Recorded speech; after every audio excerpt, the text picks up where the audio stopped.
The White Pass and Yukon route is a narrow-gauge railroad linking the port of Skagway, Alaska, with Whitehorse, the capital of Yukon. An isolated system, it has no direct connection to any other railroad.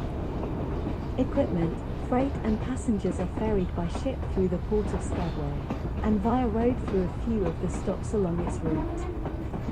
The railroad began construction in 1898 during the Klondike Gold Rush as a means of reaching the gold fields. With its completion in 1900, it became the primary route to the interior of the Yukon, supplanting the Chilkoot Trail and other routes. The line was born of the Klondike Gold Rush of 1897.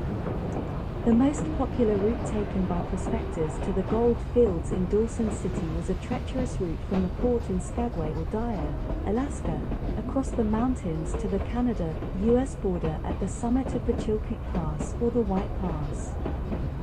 There, the prospectors were not allowed across by Canadian authorities unless they had sufficient gear for the winter, typically 1 ton of supplies.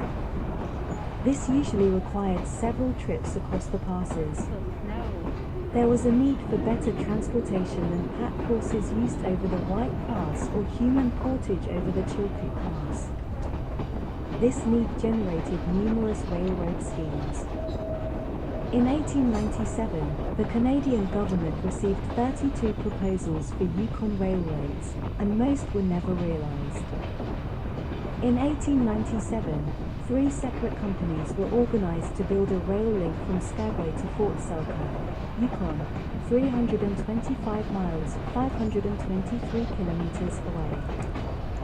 Largely financed by British investors organized by Close Brothers Merchant Bank, a railroad was soon under construction.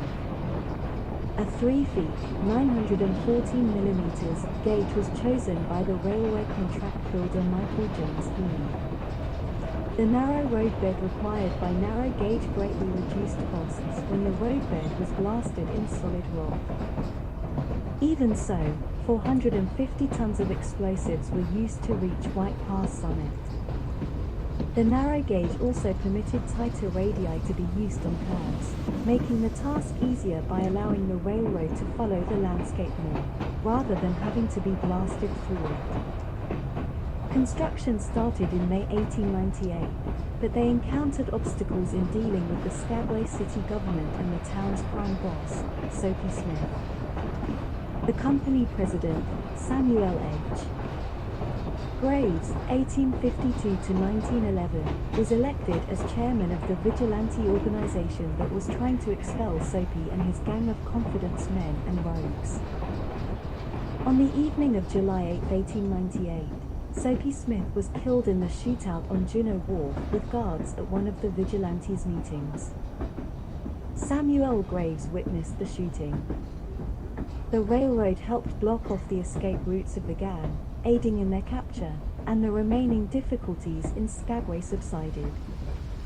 On July 21, 1898, an excursion train hauled passengers for 4 miles, 6.4 kilometers, out of Skagway, the first train to operate in Alaska. On July 30, 1898, the charter rights and concessions of the 3 companies were acquired by the White Pass and Yukon Railway Company Limited, a new company organized in London.